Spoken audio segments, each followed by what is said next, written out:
Hello, and welcome to Hard Conversations. This is a podcast about male sexuality, intimacy, and sex positivity, where we unpack the taboo topic of erectile issues in a safe, non-judgmental space. And now, here's your host, sex therapist, Timothy Norton. Hi, my name is Timothy Norton, and yes, this is Hard Conversations, a podcast about male sexuality. A bit about me, I'm a sex therapist in Los Angeles, California, which is where I grew up.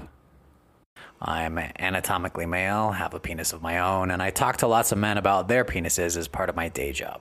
I read about penises, discuss them, write about them, and I'm starting this podcast essentially to be an advocate for penises. I'm an LCSW, and I received my master's degree in clinical social work from the University of Southern California, which is also where I obtained my bachelor's degree in psychology. When not podcasting, I work as a sex therapist in private practice and also as a regular psychotherapist, so to speak. I also worked in a setting that branded itself as a place that treated sexual addiction, which is a loaded topic and one that I'm not going to touch right now. I also work with a fair number of people struggling from what we call mind-body disorders, sometimes referred to as psychogenic disorders, psychosomatic pain, chronic pain, persistent pain, and often referred to as TMS. These things mainly appear when someone's stressed out or appear when someone has acclimated to a really high level of stress that they don't consciously acknowledge, often for long periods of time, and we say it has somaticized. This work includes a fair number of guys struggling with pelvic pain and things like numb penises or numbness in the penis, burning penises, burning ejaculation, post-ejaculation burns, all symptoms that actually clear up or become more manageable with improving their psychological toolbox. I describe myself as a sex-positive therapist, but everybody says that these days. What I mean by that is, okay, when I'm on top of my game, I'm validating and celebrating and respecting all expressions of consensual sex. We like to say, I try my best not to yuck anybody's yum. And in that light, when I'm talking about sex, I'll try to say exactly what I mean by sex. Penile, vaginal intercourse, penile, anal intercourse, vaginal intercourse, penile, anal intercourse, oral sex, hand jobs, masturbation, kink. And be clear that the word sex means different things to different people. So what exactly do we mean by erectile dysfunction? So first of all, the DSM-5 calls it erectile disorder, and they have for the last few years. The way the book defines the disorder, there are two major aspects. One, you are unable to obtain an erection, maintain an erection 75% of the time, or with marked decrease in rigidity. That part is straightforward enough. But the other major aspect of the diagnosis, and a lot of people don't know this, a lot of therapists and sex therapists alike who don't read their DSM-5s don't actually know this, is that these phenomena have to bother you. If it doesn't bother you, if what your penis is doing or not doing doesn't keep you up at night, guess what? You don't meet the DSM-5 criteria for erectile disorder. So, of course, it might bother your partner, but that's a different diagnosis altogether. And this may, of course, just be semantics on some level. It's pretty hard to be happy in a relationship with a very unhappy partner. And sometimes not being able to achieve erections for a long period of time actually leads to low libido. And then when you're not really feeling like sex, you don't have many erections, and we get into this really challenging cycle. But technically speaking, not only does the penis have to go limp or not get erect at all, but that has to actually bother you as well, technically speaking. And that actually goes for all of the disorders, whether it's early rapid ejaculation, delayed ejaculation, the low libido, and honestly, if you go through the DSM, quite a few other disorders as well.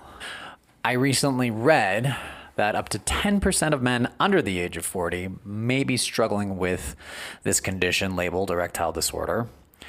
And those numbers go up as men get older. I also read somewhere that urologists are reporting 1 in 4 of the new cases of erectile disorder that they treat are occurring in men under the age of 30. Just those two statistics in mind. We're talking about millions of men, maybe tens of millions. And if we go worldwide, maybe hundreds of millions.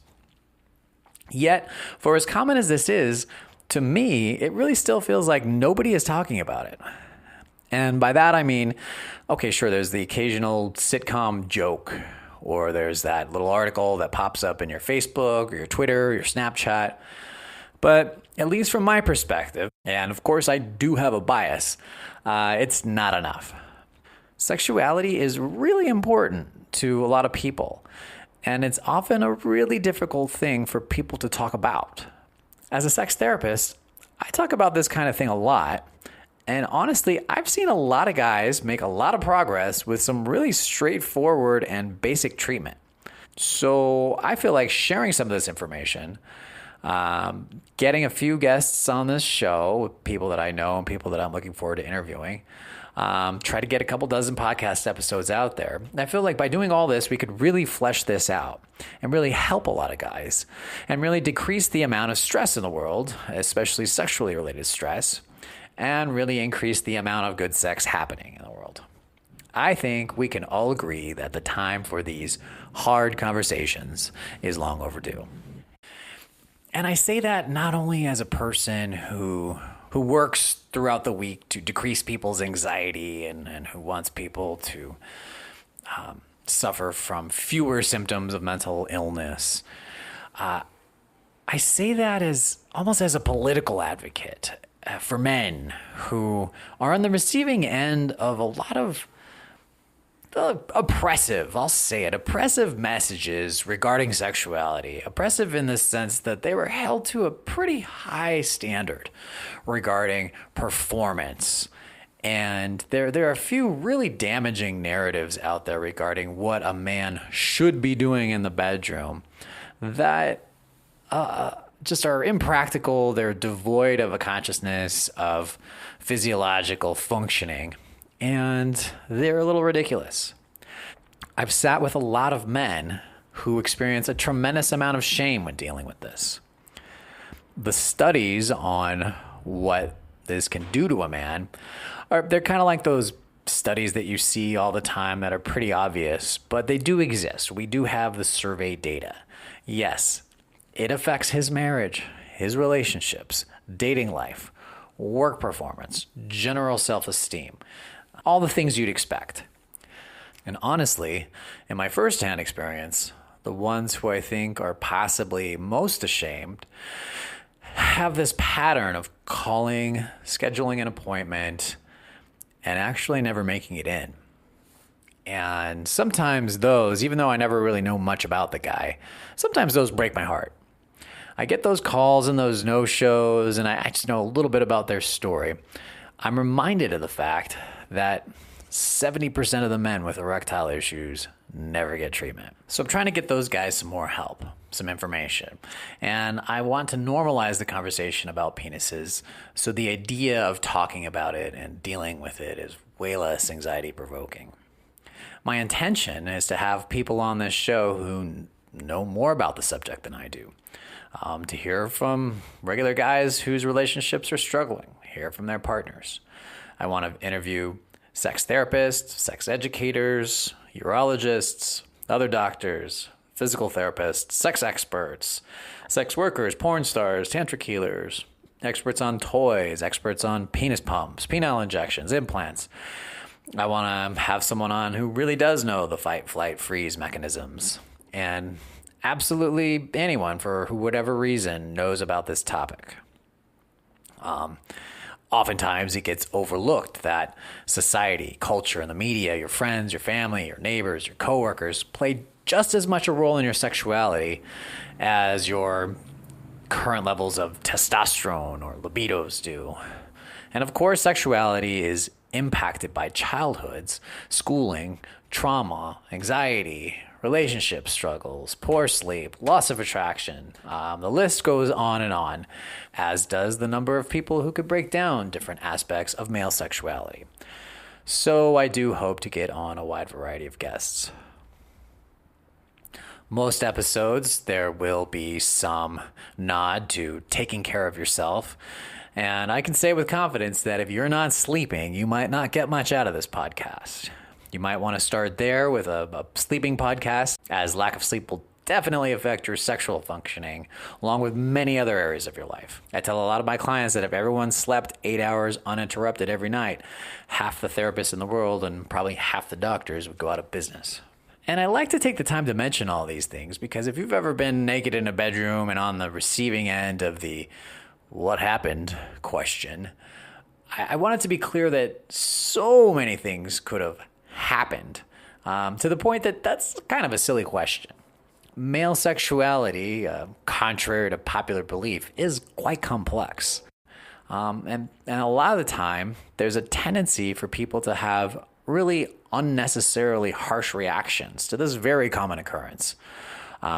Especially when most of the time, a lot of fun can still be had when you're both naked, alone, or with other people, but in a bedroom with some free time. Plus, once you really start to understand the simple anatomy of penises, the process of desire, and once you start to take time to filter through things like cultural expectations and stigmatizing messages from the media, messages from porn, from religion, your family, you'll start to know a lot more about when penises should be hard and when it makes sense that they're not. By gaining knowledge and committing to working on lowering your anxiety, as well as exploring your sexuality, your confidence should increase, which is key to regaining your swagger. And throughout all this, it goes without saying, or perhaps with saying, I'm of course referring to penises that are not becoming regularly erect for psychological reasons, when heart issues and other health conditions have been ruled out. Because when doctors are talking about dysfunction, they're talking about, yes, you're aroused, you're not afraid, you're confident, and in a variety of situations, when you wake up with your partner, you're sleeping, your penis just doesn't get hard.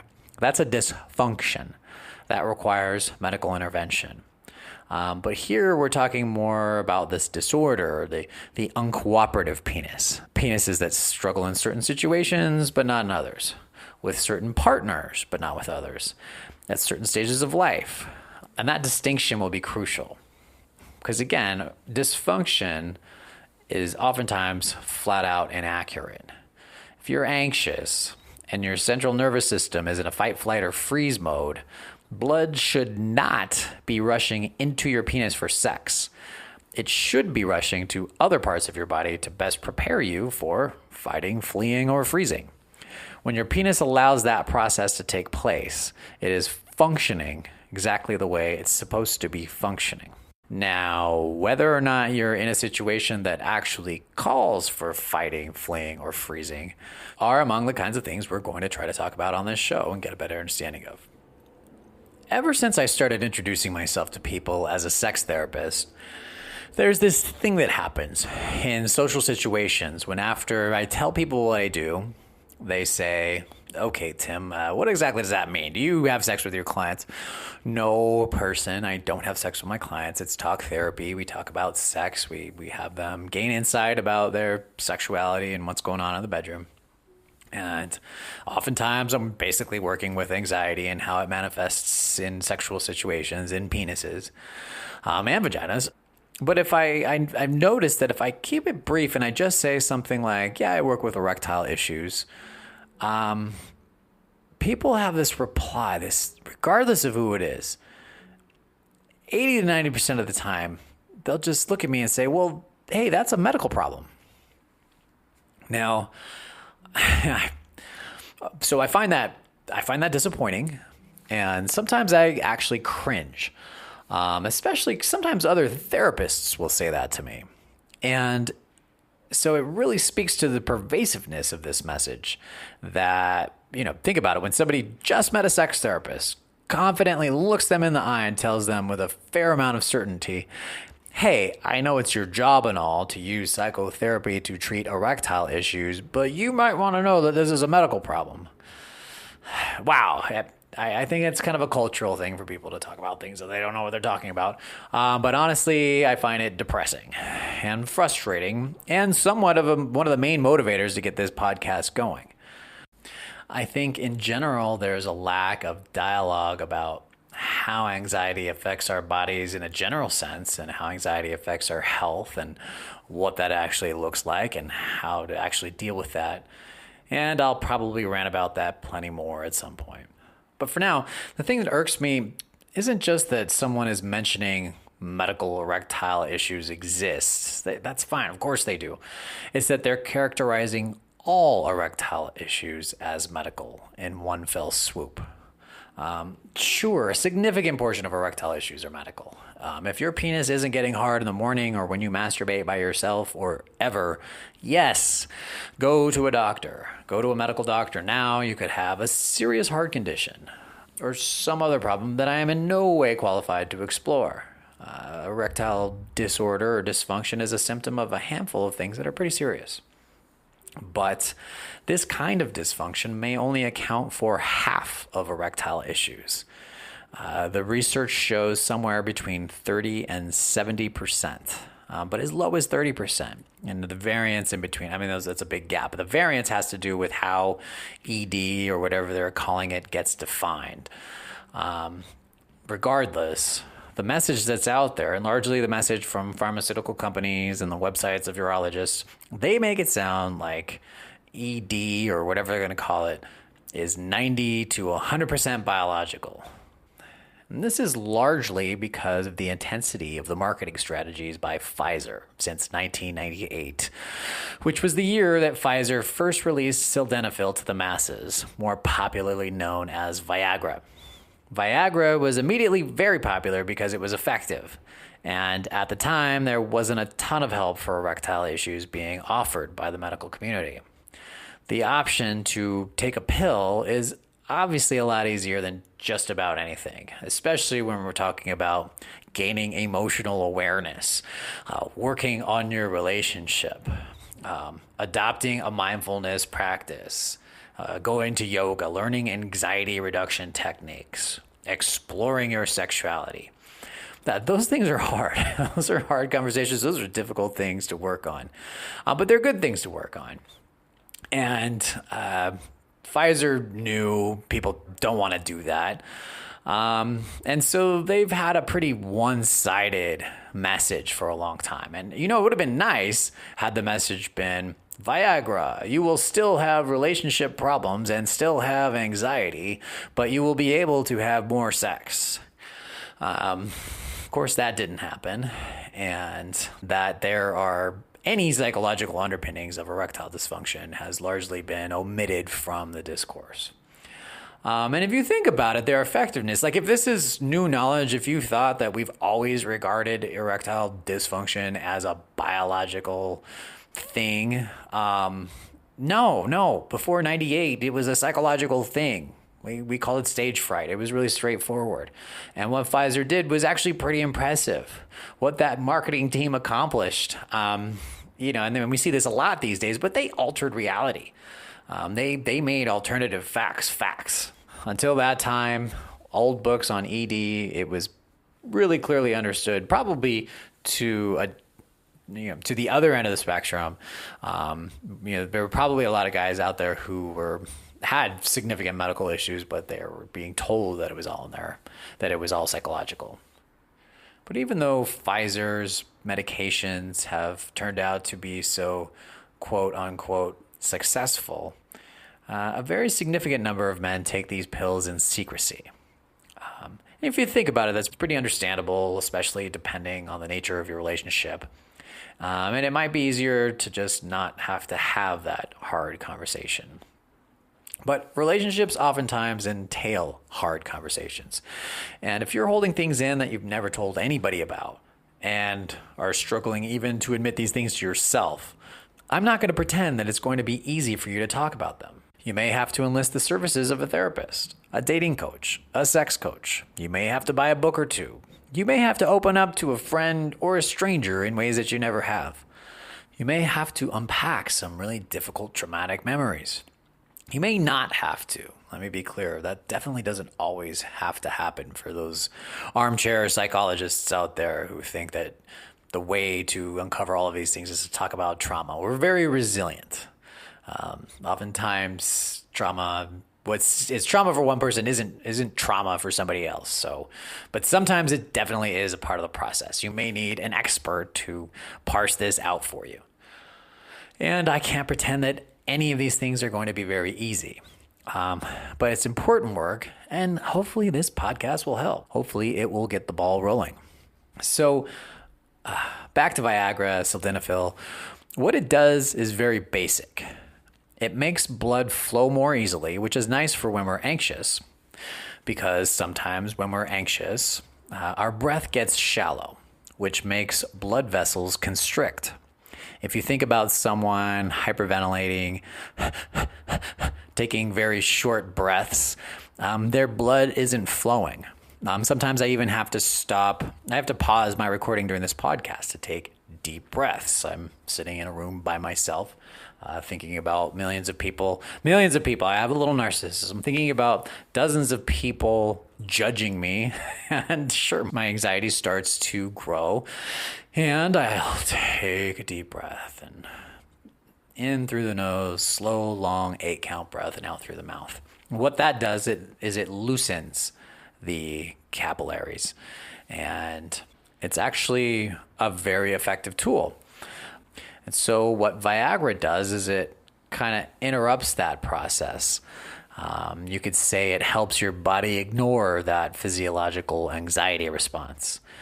From that perspective, it's too bad that some guys feel the stigma of taking ED medication, because it's pretty straightforward. And just, hey guys, just opening up my blood flow here.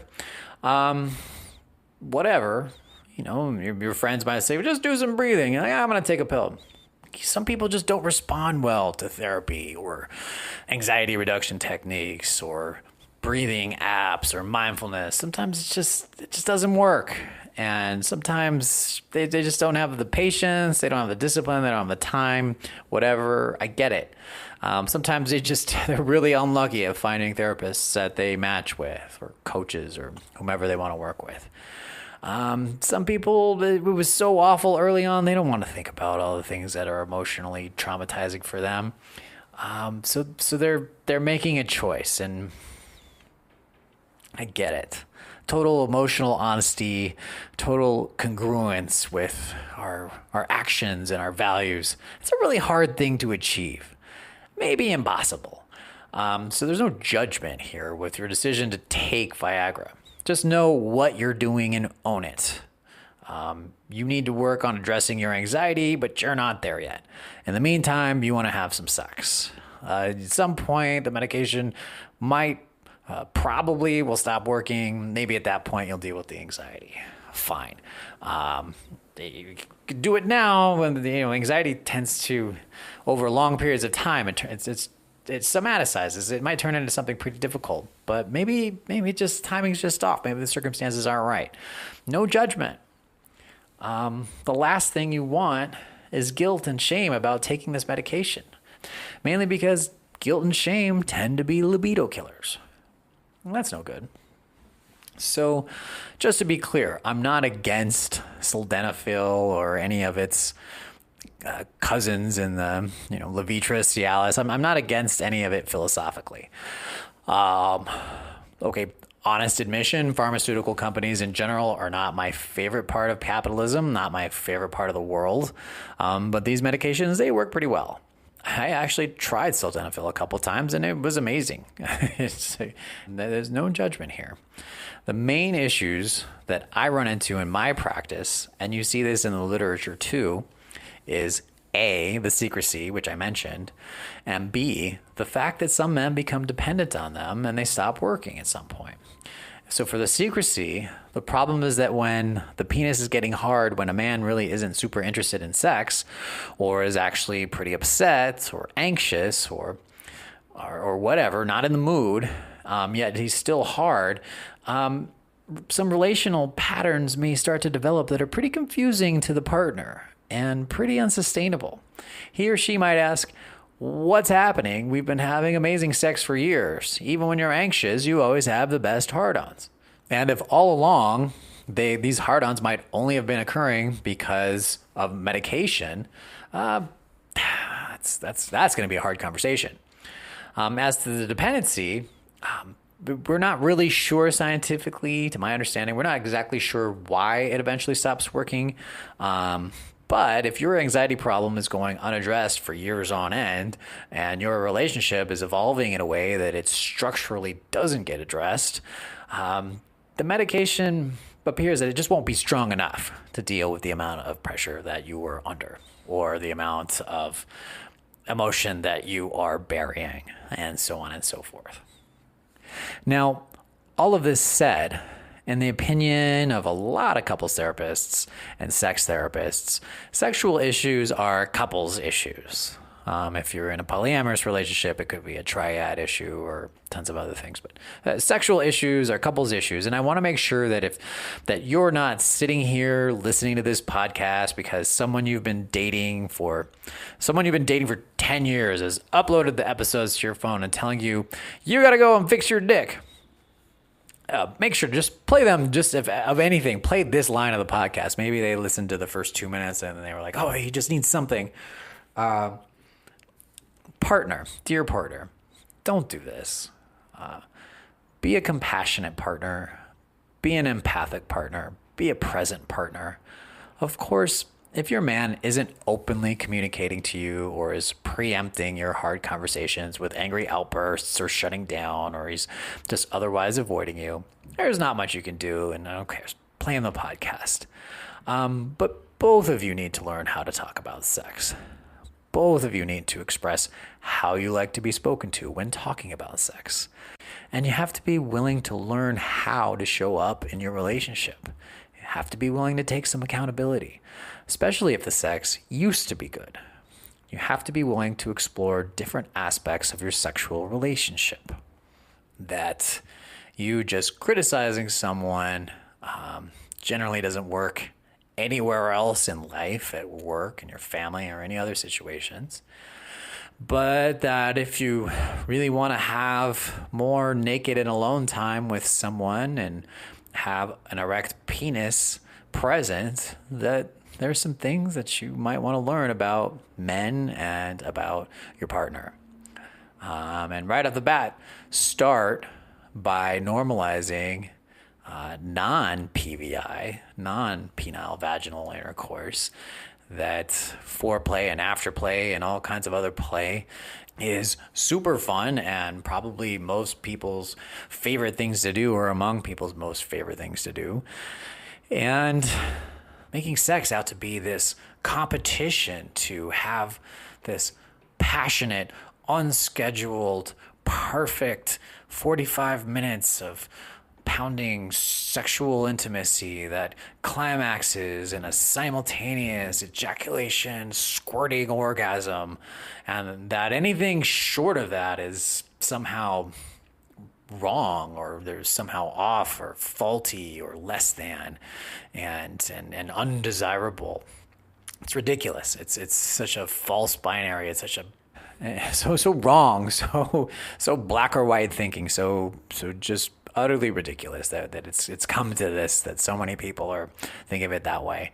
And if you go to your favorite buffet in the world and you're like 20 of the things that are there at the restaurant, and then the day you get there they don't have the dessert, that's what it's like if you're just focusing on the orgasm. There's tons of other things that can be enjoyable while being naked alone with somebody.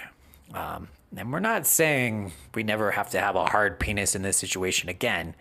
But we're saying, okay, let's look at the big picture here. Let's look at all the fun that can be had, and let's look at how to open a dialogue of intimacy between you and your partner. So that's really it. I hope to be back soon with a guest, and hope you've enjoyed this so far. And I suppose, really, again, I just want to think of this show as a resource, but one of many resources that people should feel free to avail themselves of. This could not be someone's only form of help. I'm really hoping for it to be a catalyst for some guys to get some more specialized forms of help. As I mentioned earlier, most guys who struggle with erectile issues don't go and get treatment. And so I hope that by having these hard conversations for long enough, the guys will start to get the sense that it's okay to talk about these things. And that if you're really struggling, there is hope. And hope for their partners as well. You're not alone. There's a whole community of helpers out there who are able and willing to work on this with you. You already know that there's all kinds of information in books and on the internet, but hopefully this podcast will personalize that information. And by hearing it from a few good guests with different perspectives, different tools and insights, you'll feel more comfortable having some hard conversations, and maybe you'll even see some improvements. I'll try and release one of these every couple of weeks for as long as time permits. And until then, keep having hard conversations. Bye-bye.